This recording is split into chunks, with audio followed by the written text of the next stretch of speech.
Rubem Alves em A Complicada Arte de Ver. Ela entrou, deitou-se no divã e disse: "Acho que estou ficando louca." Eu fiquei em silêncio, aguardando que ela me revelasse os sinais da sua loucura. Um dos meus prazeres é cozinhar. Vou para a cozinha, corto as cebolas, os tomates, os pimentões, é uma alegria. Entretanto, faz uns dias, eu fui para a cozinha para fazer aquilo que já fizera centenas de vezes: cortar cebolas. Ato banal, sem surpresas. Mas, cortada a cebola, eu olhei para ela e tive um susto. Percebi que nunca havia visto uma cebola. Aqueles anéis perfeitamente ajustados, a luz se refletindo neles. Tive a impressão de estar vendo a rosácea de um vitral de catedral gótica. De repente, a cebola, de objeto a ser comido, se transformou em obra de arte para ser vista. E o pior é que o mesmo aconteceu quando eu cortei os tomates, os pimentões. Agora, tudo que vejo me causa espanto. Ela se calou, esperando o meu diagnóstico. Eu me levantei, fui à estante de livros e de lá retirei as Odes Elementales de Pablo Neruda. Procurei a Ode à Cebola e lhe disse: "Essa perturbação ocular que a acometeu é comum entre os poetas. Vejo que Neruda disse de uma cebola igual àquela que lhe causou assombro. Rosa de água com escamas de cristal. Não, você não está louca. Você ganhou olhos de poeta. Os poetas ensinam a ver." Ver é muito complicado. Isso é estranho porque os olhos de todos os órgãos dos sentidos são os de mais fácil compreensão científica. A sua física é idêntica à física óptica de uma máquina fotográfica. O objeto do lado de fora aparece refletido do lado de dentro. Mas existe algo na visão que não pertence à física. William Blake sabia disso e afirmou: "A árvore que o sábio vê não é a mesma árvore que o tolo vê."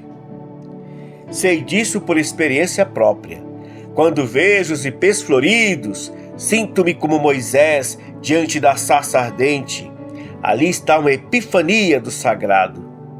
Mas uma mulher que vivia perto da minha casa decretou a morte de um ipê que florescia à frente de sua casa porque ele sujava o chão. Dava muito trabalho para sua vassoura. Seus olhos não viam a beleza, só viam o lixo. Adélia Prado disse: "Deus, de vez em quando, me tira a poesia. Olho para uma pedra e vejo uma pedra." Drummond viu uma pedra e não viu uma pedra. A pedra que ele viu virou o poema. Há muitas pessoas de visão perfeita que nada veem. Não é bastante não ser cego para ver as árvores e as flores. Não basta abrir a janela para ver os campos e os rios, escreveu Alberto Caeiro, heterônimo de Fernando Pessoa. O ato de ver não é coisa natural, precisa ser aprendido. Nietzsche sabia disso e afirmou que a primeira tarefa da educação é ensinar a ver. O Zen Budismo concorda e toda a sua espiritualidade é uma busca da experiência chamada Satori, a abertura do terceiro olho. Não sei se Cummings se inspirava no Zen Budismo, mas o fato é que escreveu: "Agora os ouvidos dos meus ouvidos acordaram, e agora os olhos dos meus olhos se abriram." Há um poema no Novo Testamento que relata a caminhada de 2 discípulos na companhia de Jesus ressuscitado. Mas eles não o reconheciam. Reconheceram-no subitamente ao partir do pão. Seus olhos se abriram. Vinícius de Moraes adota o mesmo mote em Operário em Construção. De forma que, certo dia, à mesa ao cortar o pão, o operário foi tomado de uma súbita emoção ao constatar, assombrado, que tudo naquela mesa, garrafa, prato, facão, era ele quem fazia.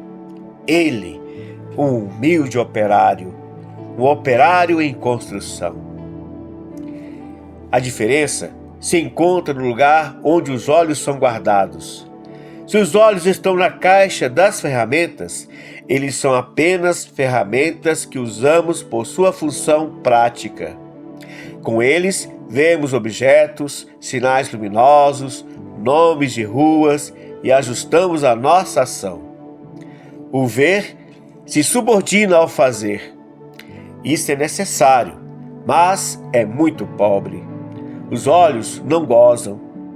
Mas quando os olhos estão na caixa dos brinquedos, eles se transformam em órgãos de prazer. Brincam com o que veem, olham pelo prazer de olhar, querem fazer amor com o mundo.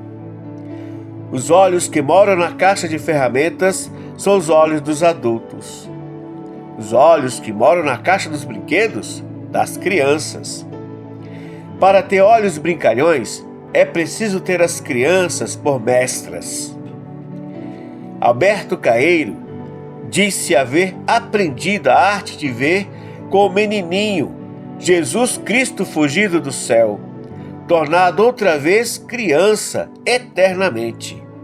A mim ensinou-me tudo, ensinou-me a olhar para as coisas, aponta-me todas as coisas que há nas flores. Mostra-me como as pedras são engraçadas quando a gente as tem na mão e olha devagar para elas. Por isso, porque eu acho que a primeira função da educação é ensinar a ver, eu gostaria de sugerir que se criasse um novo tipo de professor. Um professor que nada teria a ensinar, mas que se dedicaria a apontar os assombros que crescem nos desvãos da banalidade cotidiana, como o Jesus menino do poema de Caeiro. Sua missão seria partejar olhos vagabundos.